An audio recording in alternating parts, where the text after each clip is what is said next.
Hi, everyone. Thank you so much for coming to today's class for Hiding in Holland, a Resistance Memoir with Dr. Shulamit Reinharz.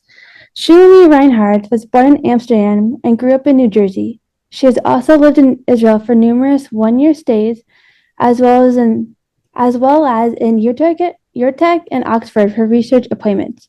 She earned her undergraduate degree at Barnard College and her graduate degrees at Brandeis University, followed by a faculty appointment at the University of Michigan from 1972 to 1982, when she returned to Brandeis as a professor of sociology. Hebrew College has conferred on her for an honorary doctorate. Dr. Reinhardt has published widely. Among her 17 books are prize-winning Feminist Methods in Social Research, American Jewish Women and the Zionist Enterprise, The J-Girl's Guide, Jewish Intermarriage Around the World, 100 Years of Kibbutz Life, Today I Am a Woman, Stories of Bat Mitzvah Around the World, 100 Jewish Brides, Hiding in Holland, a Resistance Memoir. The Jewish Review of Books invited her to write a piece about hiding in Holland after it won the prize of finalists in the category of Holocaust memoirs. A sought-after lecturer, Shulamit Reinharz is currently working on a book about gender in the Holocaust, focusing on her mother's survival. Welcome, Dr. Shulamit Reinharz. Thank you very much, Carrie. And I see some familiar faces in the Zoom watchers, and it's very nice to see you. Carrie mentioned Ann Arbor, Michigan, and one person in the Zoom is Robin Jacoby, who was my next door neighbor there for 10 years. The title of my talk today is Hiding in Holland, a Resistance Memoir, which is taken from my book, Hiding in Holland, a Resistance Memoir. I believe one of you, Eva Fogelman, has already read the book, so she'll have some very challenging questions to ask me, I suppose. And when I as this talk, Carrie asked me to put it up on a PowerPoint so that people who like to read what I'm going to be saying can read it there. In this talk, I will not tell the entire story of my father's life as he described it in Hiding in Holland. Rather, I'm going to focus on something that really annoyed him. It annoyed him that after the Holocaust, people used the phrase that the Jews went like sheep to the slaughter. He did not think that that applied to anybody, and it certainly did not apply to him. His response to the Holocaust was to resist. And that's what I'm going to tell you about. I just want to also preface my remarks by saying, before the Holocaust began, let's say in 1933, although you could say earlier when Adolf Hitler published Mein Kampf, but nevertheless, when it began, there were 9.5 million Jews in all of Europe, including Russia. When the war was over, as we all know, 6 million had been killed. Well, what about that 3.5 million? How did they survive? There needs to be as much attention to the survival as there is to the killing. But as Dara Horn said, people love dead Jews. And so that's what the focus of so many Holocaust memorials is about. So I'm going to focus on what resistance to Nazism consisted of in his experience and how he believes that his resistance enabled him to survive. The form of his resistance that he engaged in was called non-military, unarmed resistance. I'm going to talk about 3 different topics. One, how he resisted as a child in Germany, which also I don't think has gotten much study. Next, how he resisted as a young adult in Holland. And by this, you must see that I'm saying that you do different types of resistance depending on your age, and it evolves over time. And then post-resistance after liberation. I'll speak about that a little bit less. And finally, I'm going to just give you an overview in sort of theoretical terms on Jewish unarmed resistance, the forms it took during the Holocaust. And my focus will be Germany and Holland. My story as you read it in the book, starts with a strange experience in my parents' house when the heating system in New Jersey during the cold winter turned off. And my father sent my husband, who was an historian, and me, a sociologist, down to the basement to fix it. We had absolutely no idea how to do that. But my husband, an Israeli, decided he was going to kick a machine and maybe that would help. Right before the kick landed, some machine somewhere turned on, the heating came back, and then we said, what is on the floor here near where you were going to kick? And it was many, many cartons of documents, of diaries, of report cards, of all sorts of permissions to do various things, all in my father's handwriting or in the handwriting of the people who gave these things to my father. And I said, oh my God, this is something fantastic. I want to see what it says. We brought it upstairs and we showed it one piece to my father. And I said, what is this? And he says, oh, I don't know. I don't care. Just throw it all away. And of course, we didn't. We packed it up, brought it to Ann Arbor, Michigan. I divided everything up by date, put it in page protectors and in 3-ring binders, and said, as soon as I have a few spare minutes, I'll write a book. Well, it took 50 years. And 50 years after this occurred, this finding happened, I sat down. Why then? Because that's when I retired. So here's the story. The story was not entirely new to me as I put the pieces together, but mostly new because my parents, unlike most Holocaust survivors, told me everything about their experiences. Holocaust was a part of our family. It was discussed at every meal, at every party, at every cafe clutch.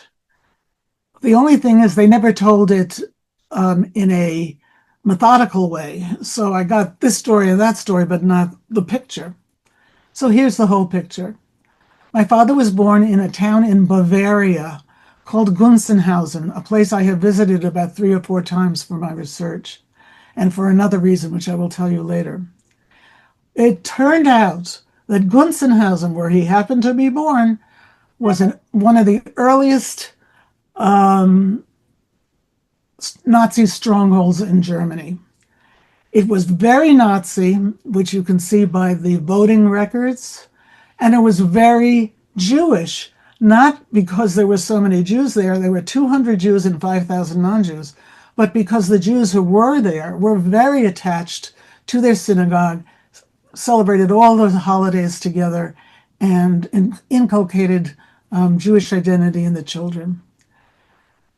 In 1920, which is a year before my father was born, a man named Julius Streicher was invited to come to Gunzenhausen and give a talk. If you don't remember his name, he was the founder of the Die Stürmer magazine, which was a pornographic, anti-Semitic rag. And he came and he got people all riled up and they all wanted to be part of the Nazi movement. By 1934, there were actual pogroms in Germany. We think of pogroms as taking place in Russia and in Ukraine, but they took place in Western Europe as well. The first Nazi pogrom was in 1934, and people were killed. And almost every Jewish male was jailed. After that, there was the boycott against the Jews. There was the harassment by students and teachers of the Jews in their classrooms. And as I said, 60% of the population were voting for the Nazi Party. This in a godforsaken little town that nobody ever heard of.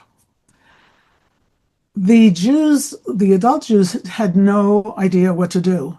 And what they tried to do was a psychological activity called normalization. They said, this is normal, and we don't have to get excited about it, rather than seeing it as exceptional and something that they should not accommodate to. And for some reason that I don't know exactly, one day a man named Giora Yoseftal, and I will show you his picture later, visited Gunzenhausen to give a talk. And his talk, he was 21 years old, and his talk was about Zionism. And there had never been a talk about Zionism before. And my father, who was very young, maybe 10 years old, understood what he was talking about, understood that the Jews should really not have to live in towns like this, but should be able to go to Palestine and be Jews. And he declares in all the papers I found that when he heard Giora Yoseftal, he committed himself to engaging in resistance. The idea, to me, the concept of a 10-year-old doing that is amazing. I think it shows you how intelligent he was. He was always the smartest in his class, etc. And he engaged in his first resistance movement. And what it was to create a Jewish youth group that would have as its sole activity a sports club. And he built, with those friends of his who were other 10-year-olds, a soccer field and a, what do you call that, where people run around in a circle, and, you know, all sorts of activities for the kids to enjoy themselves as members of a Jewish boys' club. My father wrote, Gunzenhausen Jews did not understand, nor did they want to understand, our precarious position in Germany. The Jewish adults rationalized their humiliation and tried to maintain life as usual. We learn from this that a person with a clear idea can motivate people to take a different path. But when I was 12, I'm sorry, I said 10 before it was 12. When I was 12 in 1933, Giora Yoseftal, a 21-year-old German Jew, visited our town to try to shake us out of our lethargy and denial of reality. I learned from this that ideology is necessary for making changes in people. Giora had an ideology, and that was Zionism. Shortly after that, when my father was 13, he had a bar mitzvah, and shortly after that, his mother died. And my grandfather, his father, sent my father to Munich, which was a big city as contrasted with the small town of Gunzenhausen. And my grandfather thought that in Munich, it was, because it was a big city, it would be a cosmopolitan place where no one would be anti-Semitic, and he would be safer. As everyone who knows anything about the Holocaust knows, that Munich was the core of where Nazism developed. And it was, although moving there was a form of resistance by my grandfather and my father, it was not a useful form at all.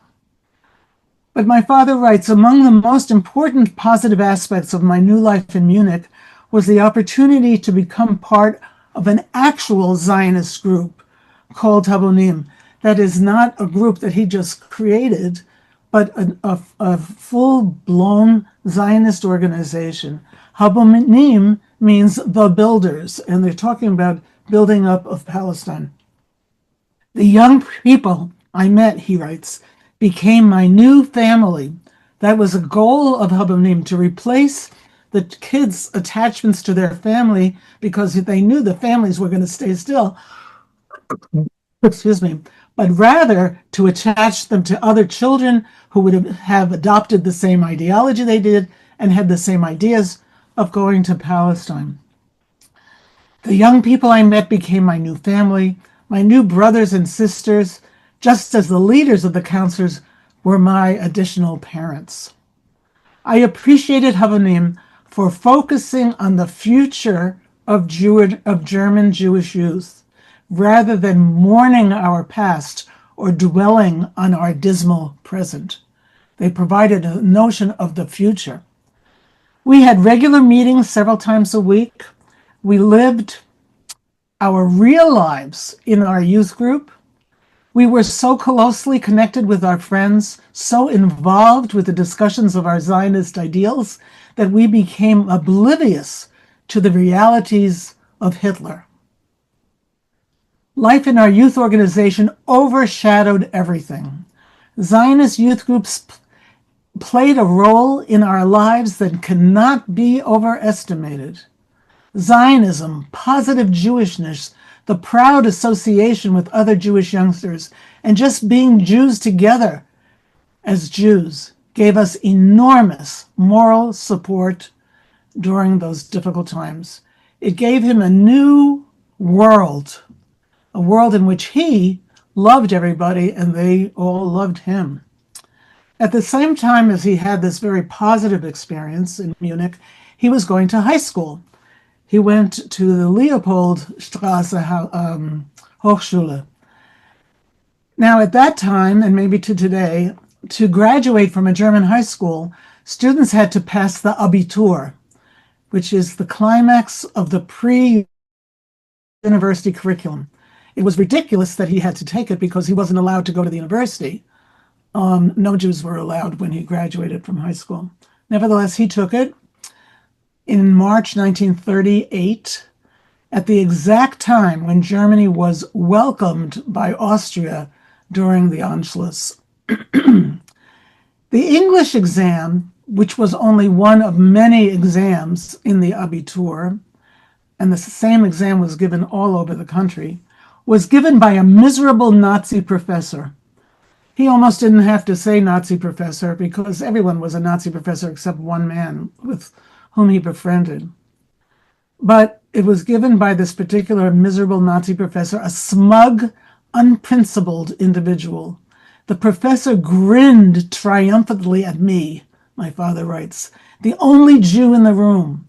We were handed sealed questions and had to translate from English into German.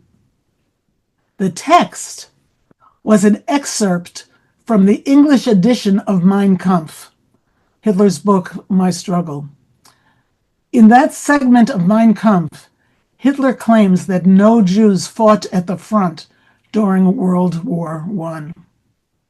This insult, my father writes, made me want to stand up to the Nazis. In other words, not to cringe and be defeated, but to resist in some way. He wanted to stand up to the Nazis. And he says, some unseen force drove me. When I reached the point in Mein Kampf where the exam began, I halted. By stopping there, I knew that I would get a D at best, thus ruining not only my English grade, but also my general average and the class average. So I would be hurting all of my classmates as well. I finished the exam without finishing the translation, first among the several hundred students, so he was one in 100, and walked through the rows of scribbling and pencil-chewing boys to hand in my paper to the astounded professor.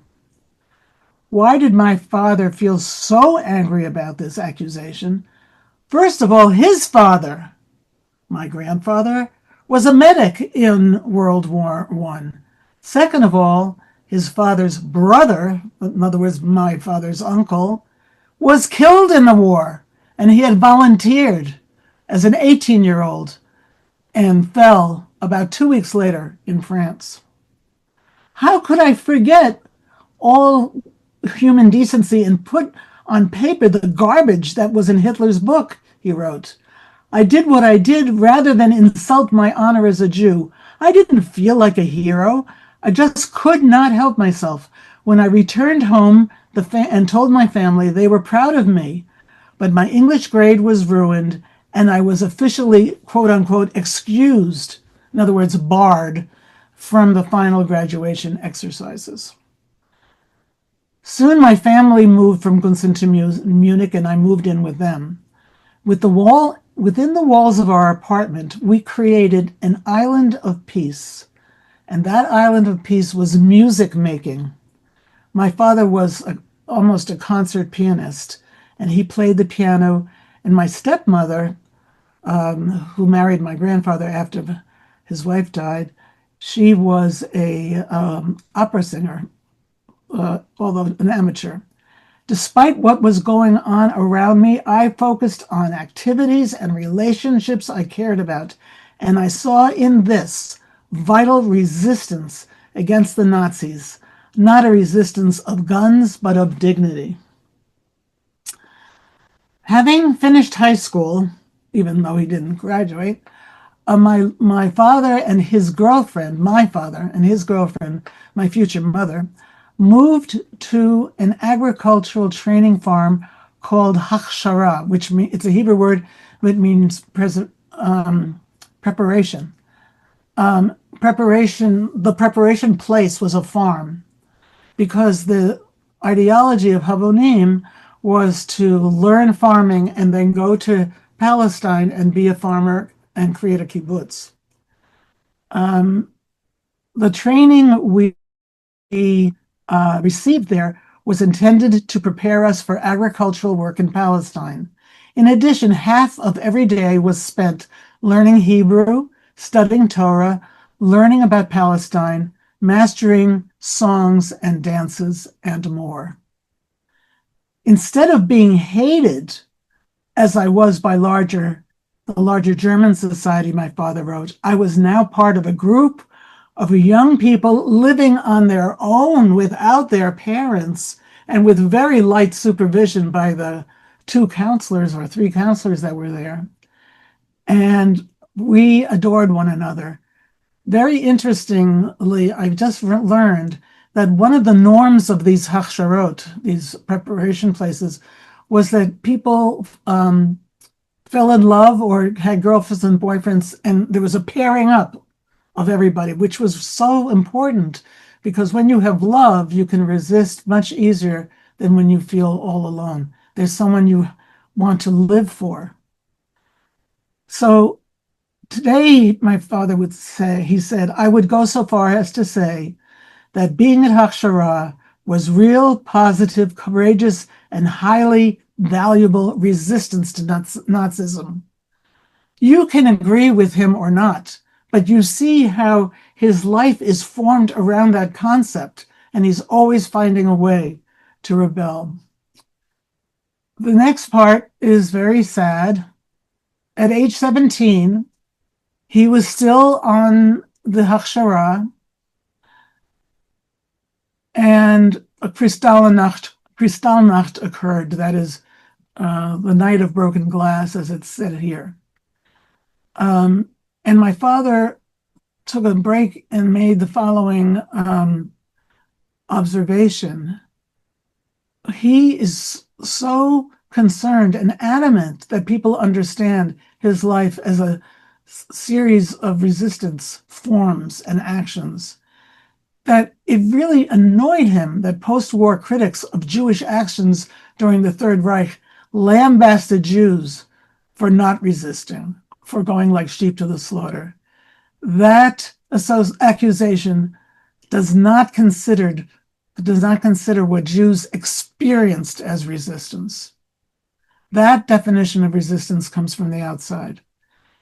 In my father's case, he began resisting Nazism through Zionist activities in Gunzenhausen, and then through being a member of Habonim, and then by going to Hachshara. But while he was at Hachshara in November 1938, Kristallnacht occurred. My father was rounded up with the 100 or so Zionist youth at the camp and transported to the Buchenwald concentration camp. The prisoners were subjected to beatings, to being photographed individually in degrading ways, and they were interviewed for various reasons that they were not told what those reasons were. My mother, who was also at Hachshara, was shuffled back and forth on Kristallnacht across the German-Polish border and then sent home because Buchenwald at that time did not admit women.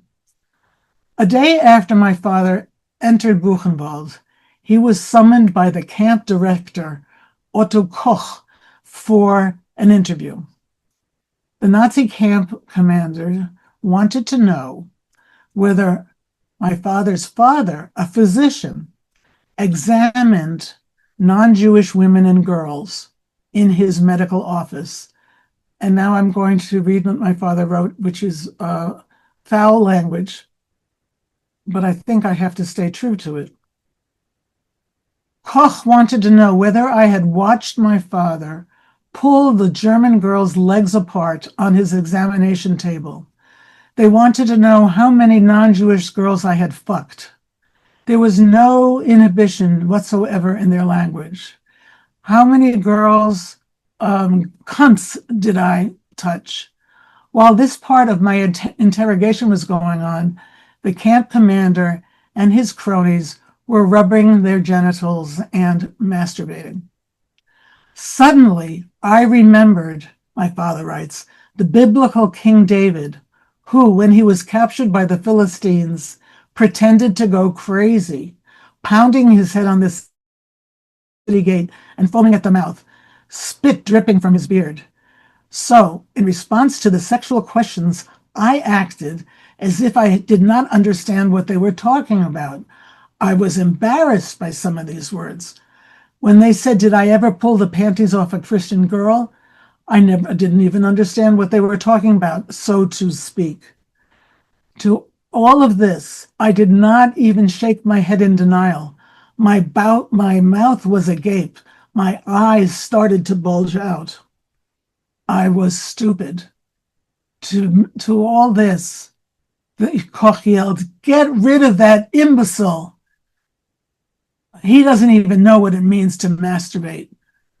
This camp is too good for him. After a month in Buchenwald, the German National Zionist Organization got Dad into the Netherlands, which was a miracle, but not a miracle because there was an organization that could do it, and my father was in touch with them. It was January 1939, remember from November 1938 to January 1939, every month meaning something different, that he got into the Netherlands. You know, like Anne Frank and so many, 34,000 Jews, I believe, came into the Netherlands. And then they stopped accepting people. They didn't want to really have all of these Jews. What they wanted was free labor. So my father became what is called a Palestine pioneer in the Netherlands.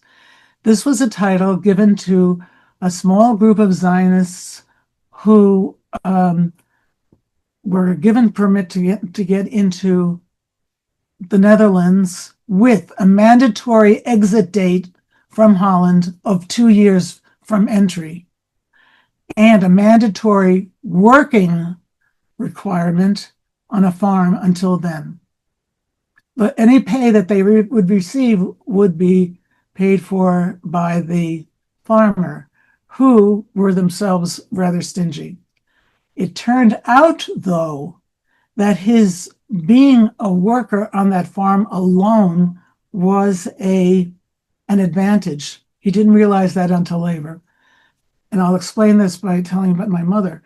My mother was sent to a different place. It was a very big institution with all of these German-speaking young Jews, and they all did things together.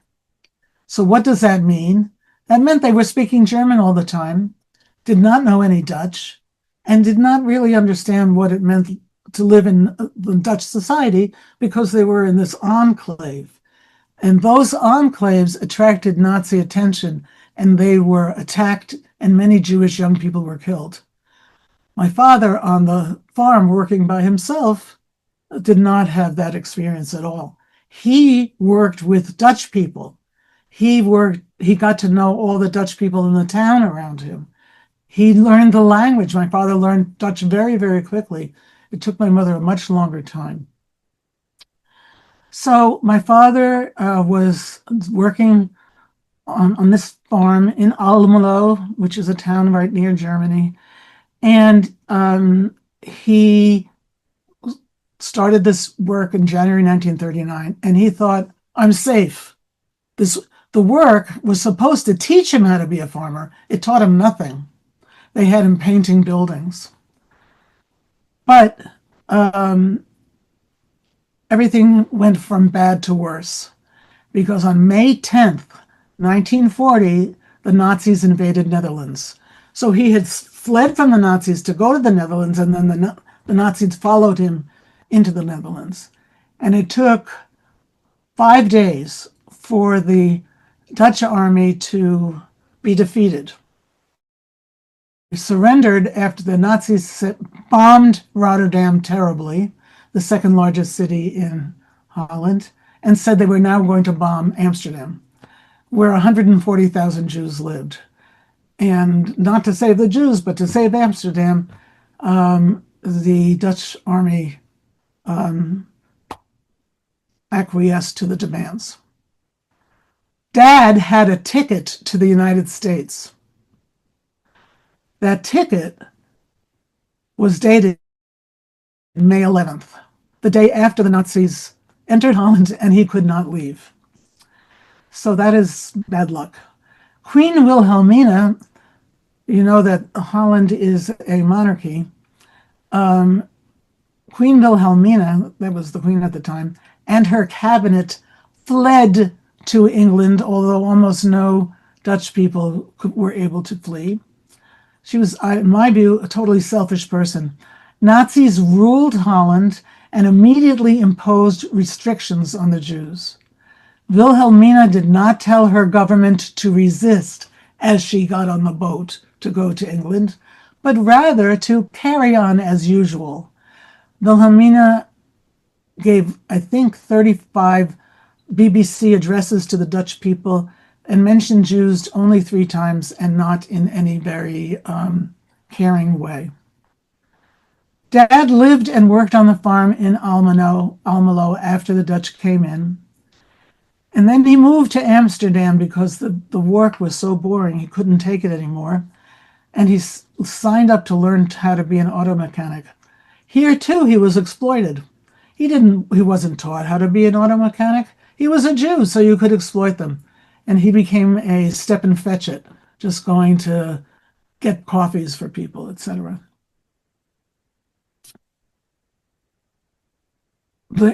One of the things that happened after he got to Amsterdam is that the Germans ruled that all Jews must live there. By that point, although he was only 17 and then 18, he writes, I had a basic understanding of what I had to do. I knew that to be safe, I had to disobey the Nazis. So what's a disobeying? A sign of disobedience. They want you to be in Amsterdam? I'll go away. I also knew that moving out of Amsterdam was more than disobedience. It was resistance. I resisted by returning to the farm and resuming my life as a Palestine pioneer. I resisted by disobeying. While in Amsterdam, before he moved back to Almelo, non-Jewish canal workers went on strike on behalf of the Jews. That's a very important event in Dutch history, which I can't talk about now, but maybe in the chat. The strikers' courageous action and the Nazi occupiers' vicious reaction raised my consciousness again. I included that although armed resistance ultimately was futile against the Nazi army, it was immoral to do nothing. My father was a thinking person. He was engaged in all sorts of activity, but he was always saying, what does this mean? Dad and his friends decided to hide briefly in a mental hospital, assuming wrongly that the Nazis would not be interested in going there. But they had heard that some people were going into hiding and they wanted to try it out. Fortunately, they were not found. I think that was the first time I really considered not sitting by and having myself grabbed by the Germans without doing anything about it. But everything that I could actually do now that I was back in Almelo was still very vague in my mind. I want to tell you about some other forms of resistance that people don't usually talk about. There was a family in Almelo called the Koltoffs, and my father got to know them in Almelo, and they loved culture. and they arranged live home performances in the spring of 1942. These musical evenings were an example of cultural activities that I experienced as resistance. You know that the Nazis felt that only they had high culture. They knew what good art was. And so they took all Jewish art and fine art and put it into a museum called Degenerate Art. They took all music by Jewish composers and took them off the programs of concerts. Engaging in culture was a way of resisting, and Jews were not allowed to engage in cultural activities. So my father says I was not paralyzed by fear when I went to these concerts. I had made a commitment to my mother to survive. She died right before I moved to Munich. And ever since I was in high school, I had tried to live by the creed of not obeying the Nazis. There were occasional gatherings of friends in someone's apartment also for discussion of cultural topics. This was the nucleus of something that could be called cultural resistance. Speakers were invited, and the atmosphere was of the highest intellectual level. We felt something extremely precious, a measure of freedom or normalcy for 2 or 3 hours. The possibility of creativity and the daily misery disappeared. Politics were never discussed. Talk about the war was taboo. One professor even reported on the major trends in European philosophy. I think it is no exaggeration to say that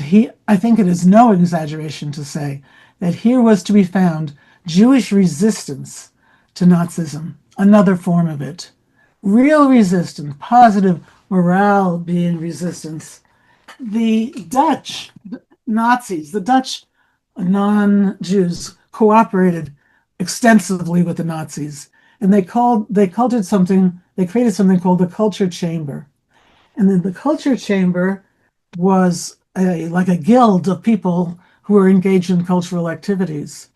And you could only join that if you were a Nazi, a Dutch Nazi or a German Nazi. The Dutch had the highest percentage of the highest percentage of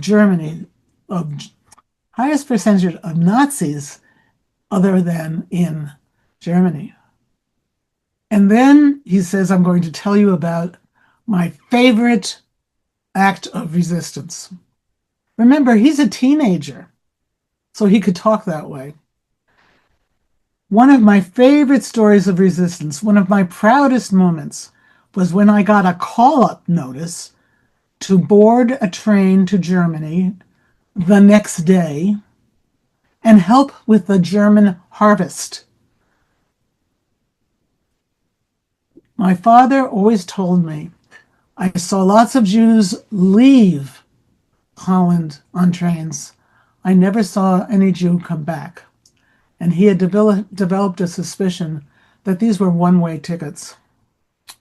When I received my call-up notice, I became so furious that I tore it in 2 or 3 pieces. I put it back in the envelope in which it had come. I sealed the envelope and I put my return address on it. I walked to the mailbox half a mile from the farm and sacrificed a few pennies for the stamp to feel some sort of victory. Nothing could have been more stupid or dangerous. Can you imagine putting your return address on?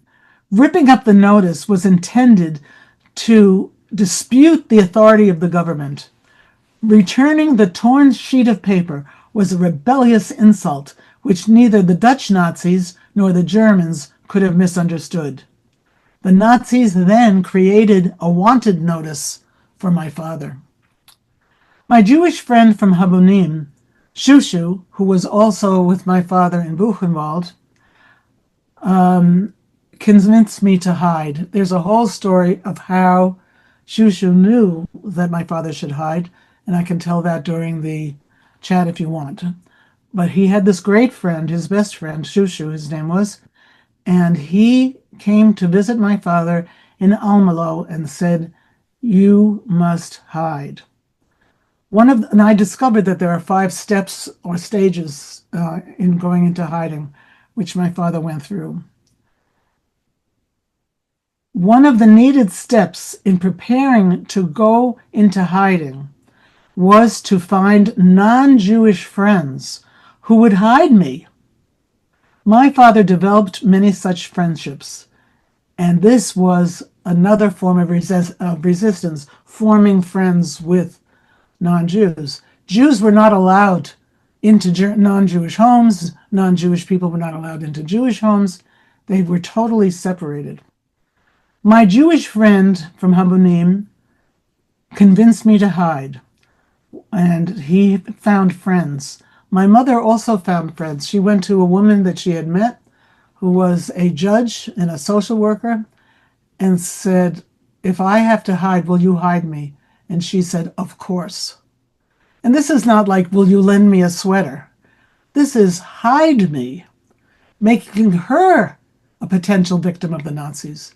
And she had a disabled child, and she was a single mother. And she only had food rations enough for the child and herself, and somehow she had to feed my mother. It was extremely difficult to be someone who hid a Jew. But my father and my mother had made friends. And my father, I will just interrupt for a minute, always told me those stories about making friends. And we lived in a cul-de-sac in New Jersey, my sister, my brother, my parents, and me. And my father gave a ride every workday to the man across the street, Jack Smith, who was a Catholic. And my father gave a ride into the city, New York, every day. And we thought nothing of it. I mean, the guy didn't have a car that he could take, whatever it was. So one day my father came into the house and he said he has an announcement. What is the announcement? If we have to hide, my father, my sister, my brother, and me, we should go across the street to Jack Smith because he has proved to be a man who is trustworthy and is his friend. All my life, I have been looking for people who can hide me until today. At that point in the summer, when they reached the summer of 1942, that was a turning point in the war and a turning point in the occupation of Holland. You remember that they occupied Holland in May 1940, and now we are in summer 1942. At that point, our help, and I refer here not only to practical help, but to psychological help, came only and exclusively from Dutch friends who themselves had joined the resistance. Our resistance movement grew. It was our little group in Holland who approached these non-Jewish people who were willing to hide them and risked their lives. This group, Jews and non-Jews, saved Jewish honor. We displayed Jewish consciousness, and we displayed that we had a Jewish national ideal. In that respect, the Zionism of Palestine pioneers stood at the forefront of Jewish resistance to the Nazis in the Netherlands. In our group, it was only because of the foresight and initiative of a handful of people, such as Shushu and the social worker and our non-Jewish helpers, that the need to resist through going into hiding was recognized and everyone started to imitate it. Now I have the point in my presentation where my father goes into hiding. The first hiding place was a haystack. That didn't last too long because the farmer changed his mind after a few days and said that if anyone saw my father, they would recognize right away that he was a Jew. The next one was a brothel.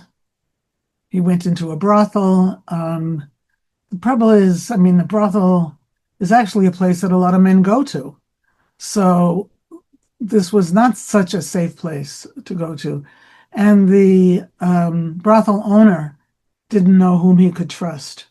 And he went from place to place to place until finally he went back to Amsterdam, which is a whole story in of itself, because Jews were not allowed to travel at all. And he was in Ulm alone, but he did travel because another Jewish resistance fighter, non-military, took him there.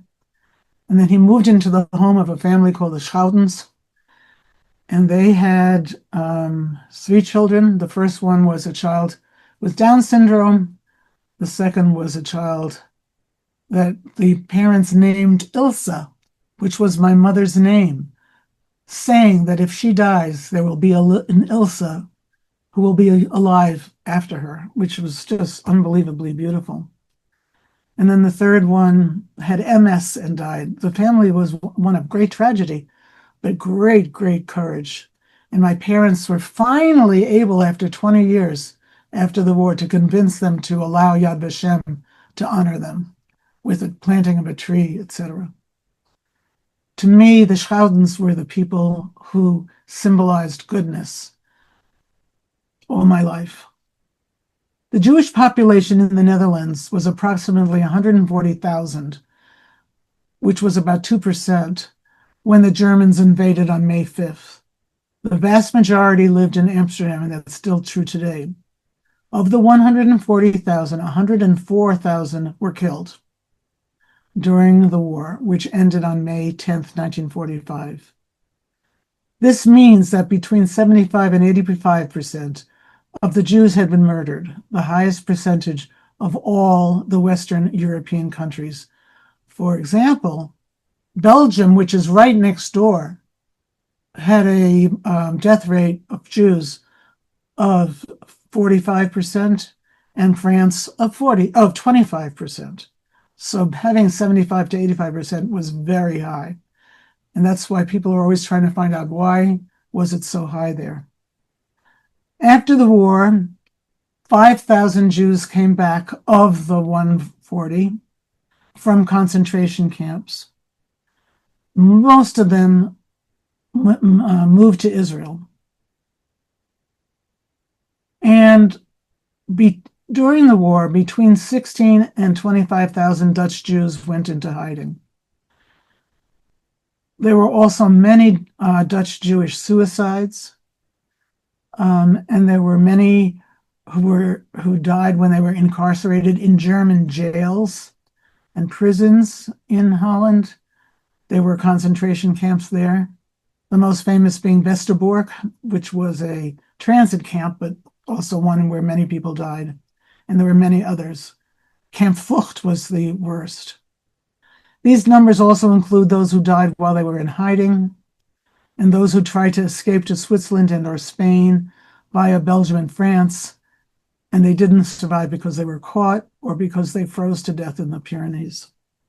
And now I want to give you my theoretical conclusion. What is unarmed resistance? Number one, refusing to feel disempowered. That's what happened to him when he joined Habonim. If you feel disempowered, you are disempowered. If you can overcome that feeling, you are not. And for him, creating a Zionist youth group was an avenue to not feeling disempowered. He was creating something. Number two, disrespecting unjust authority. An example of that in his life was responses to interrogation in the Buchenwald concentration camp, and how he returned the call-up notice in Holland. Number three, acting against the will of the oppressors. And I would say that what he did with the Abitur exam is a very good example of that. Next was befriending and helping others. That is an unarmed resistance to help another person. And I will show you a picture of that in a second. And finally, and this is just 5, and there are many more, creating cultural and artistic expression of freedom, of difference, using art, expressing one's talent to remove oneself from the vice of the oppressor. So here are 5 pictures to end the story with. First, on the left, can you see this picture, the left here? No, you can't. Can someone show this picture? Thank you. This is a picture of Georg Josefsthal, the person who we could say started the whole thing, right? When he came to Gunzenhausen, do you remember that I mentioned that? And this is Senta Josefsthal, his wife. She was one of these people who was totally devoted to the kibbutz life. She embodied the Zionist ideology and lived on kibbutzim.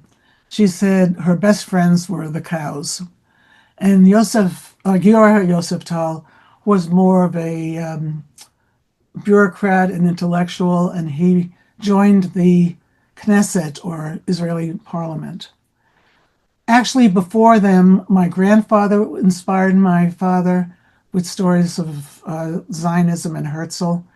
And my father's first tutor, which he got at the age of 3, also told him a little bit about Palestine. The next picture, can you get the next one, please? Was the forming the Zionist youth group as a way of changing your identity. Do you see this one?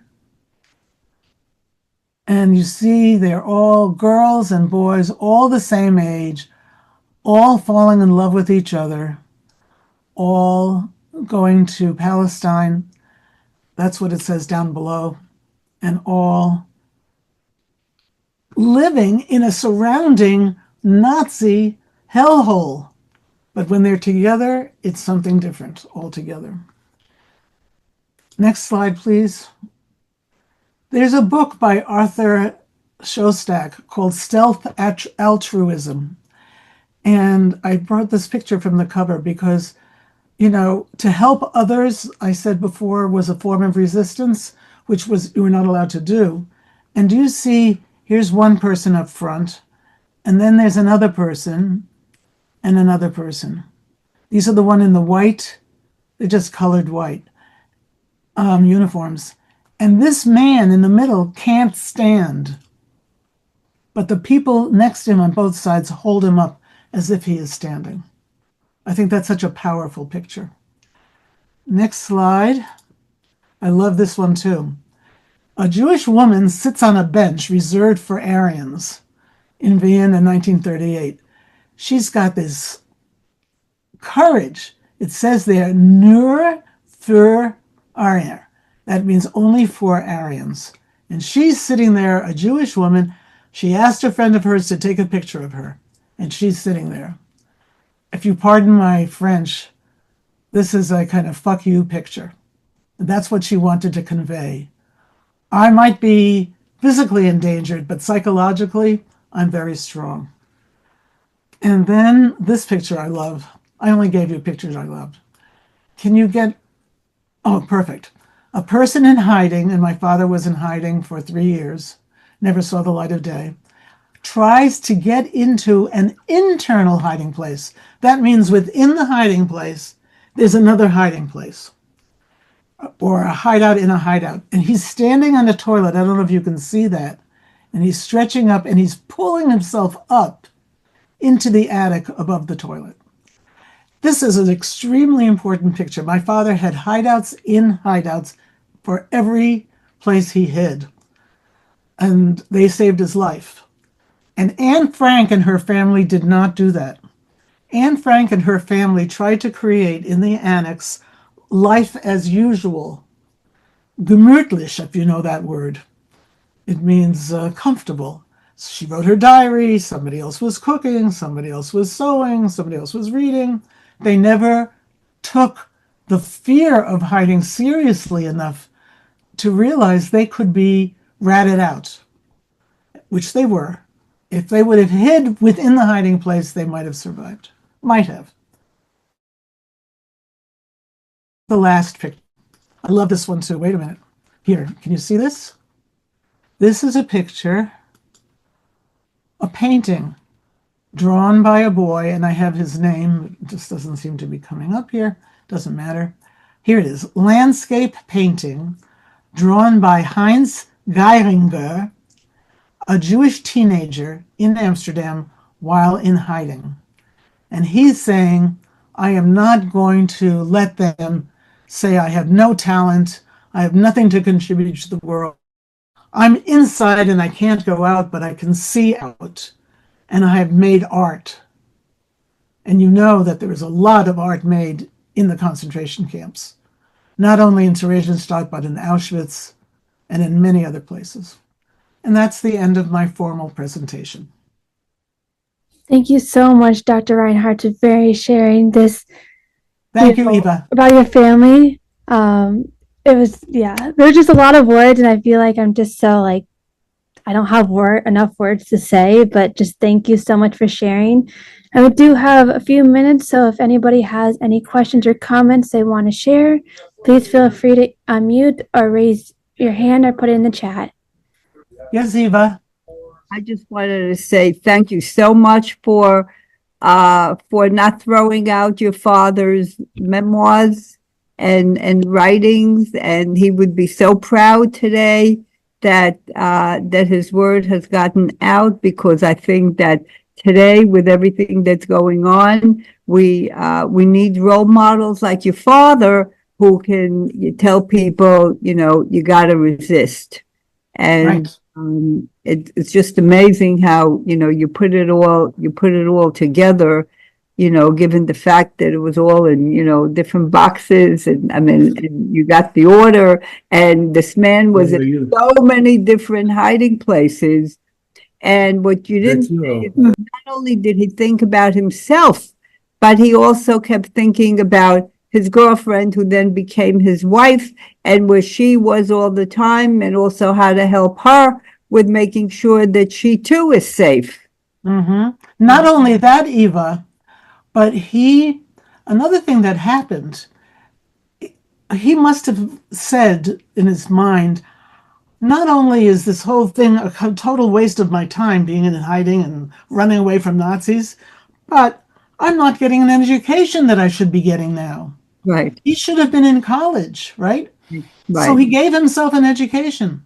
Right. How did he do that? He told the resistance organization to give him as many books as they can. And he just read day and night, day and night. And he taught himself languages. He taught himself Russian, which I don't even know how you teach yourself any language, let alone Russian. And he also, this unusual thing happened at the end of the war, like in the last 3 months or so.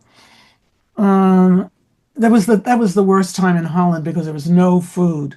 The Germans took all the food and sent it to Germany, and many people died. My parents were eating tulip bulbs and anything they could find, grass. But my father was not just thinking about that. He was thinking about the world to come.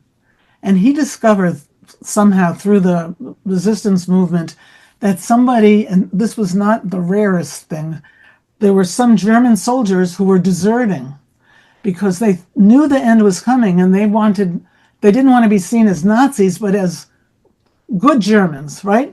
So one of these people was taken in by Dutch resistance people. And they gave him lots of tests to make sure that he was not a spy, and he was there. And then those people invited my father to come and meet him. This was 3 months before the end of the war. Everyone knew the war was going to end. My father should have sat still. He made it this far. Now he's going to go out of his hiding place, that alone is terrible, and go to this other person's house and sit there with a deserter? Stupid. But my father wanted to learn.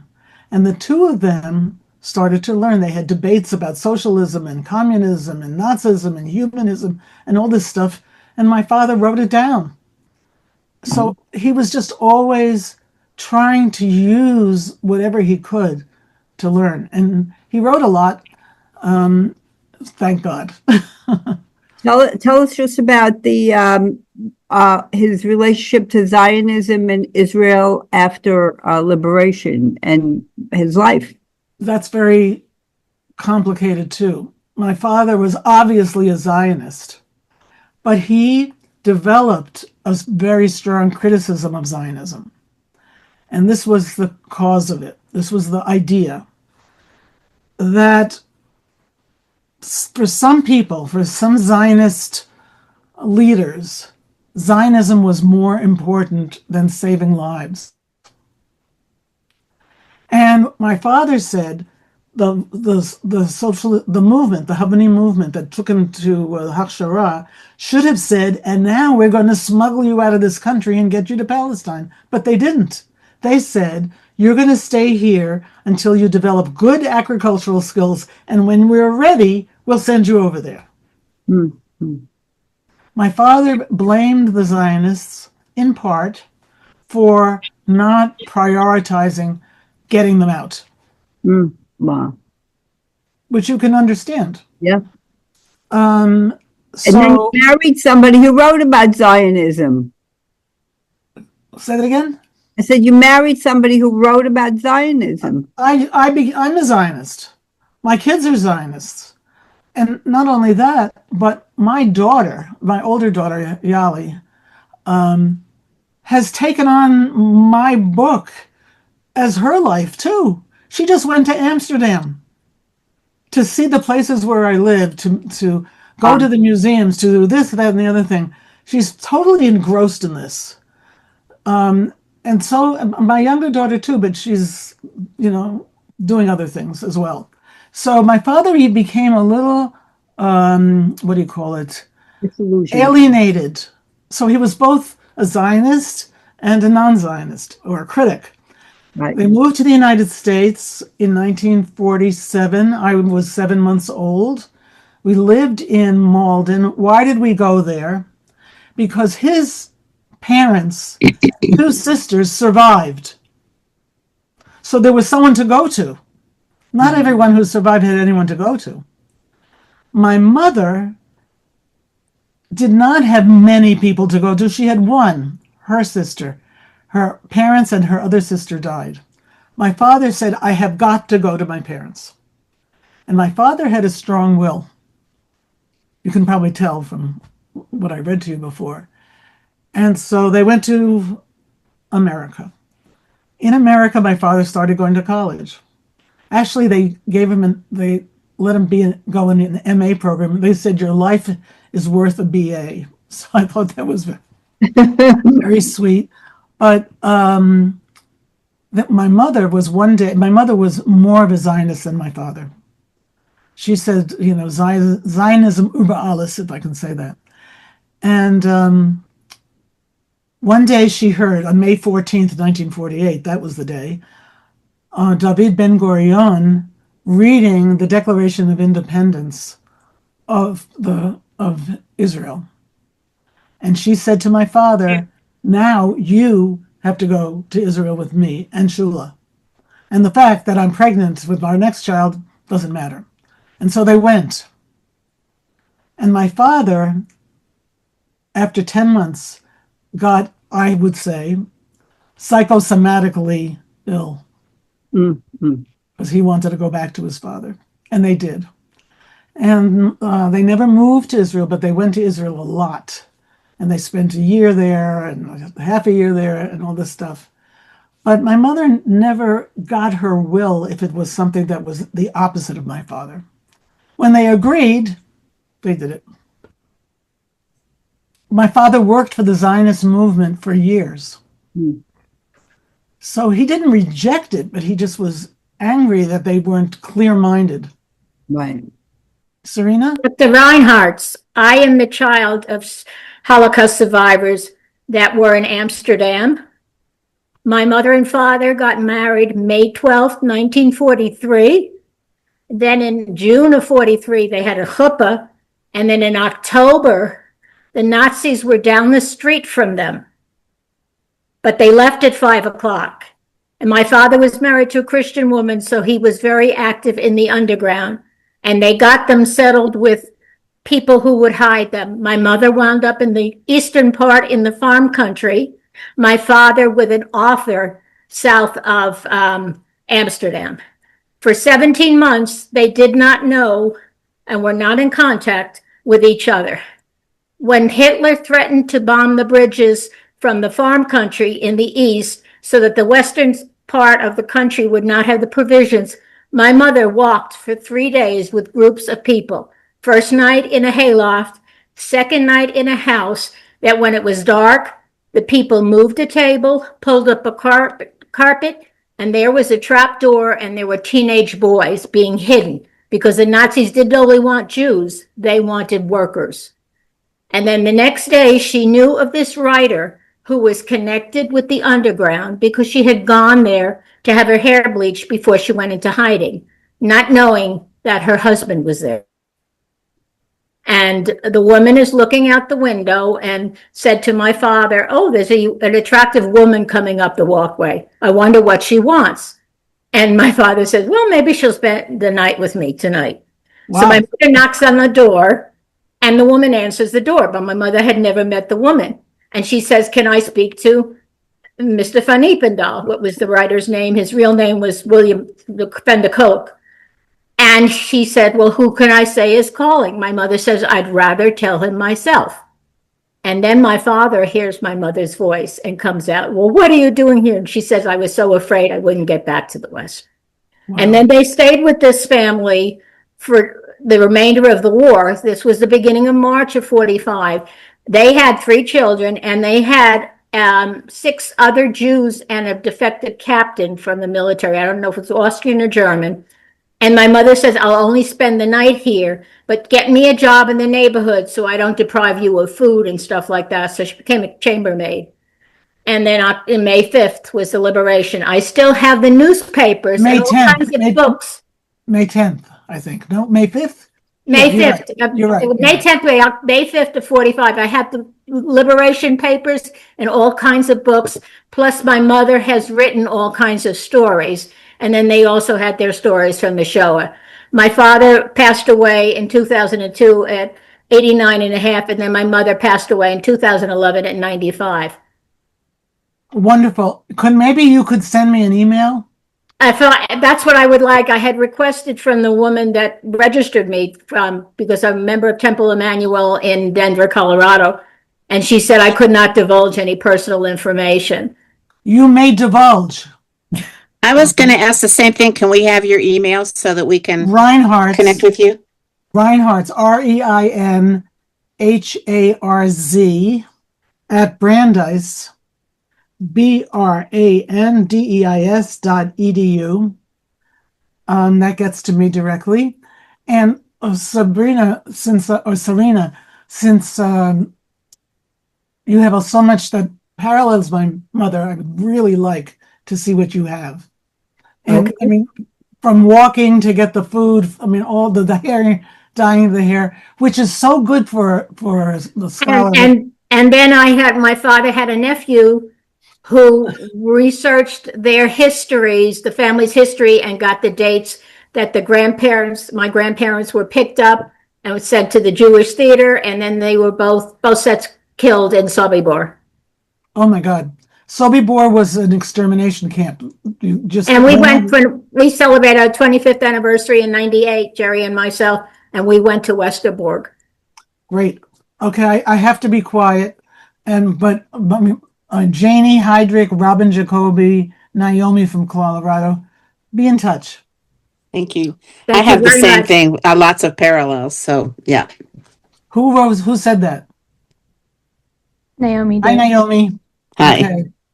Well, thank you And so much let- again, everybody, for attending today's wonderful class. And thank you, Dr. Shulamit Reinharz, for today's class. I just want to thank And everyone. Carrie, thank you for helping me. You're welcome. I hope everyone has a great rest of your day, and we will see you at all of our next upcoming classes. Bye. And thank you for Valley Beit Midrash for doing this. Thank you. Thank you very much. Yes, it was Have a good very day, enjoyable. everyone. Bye-bye.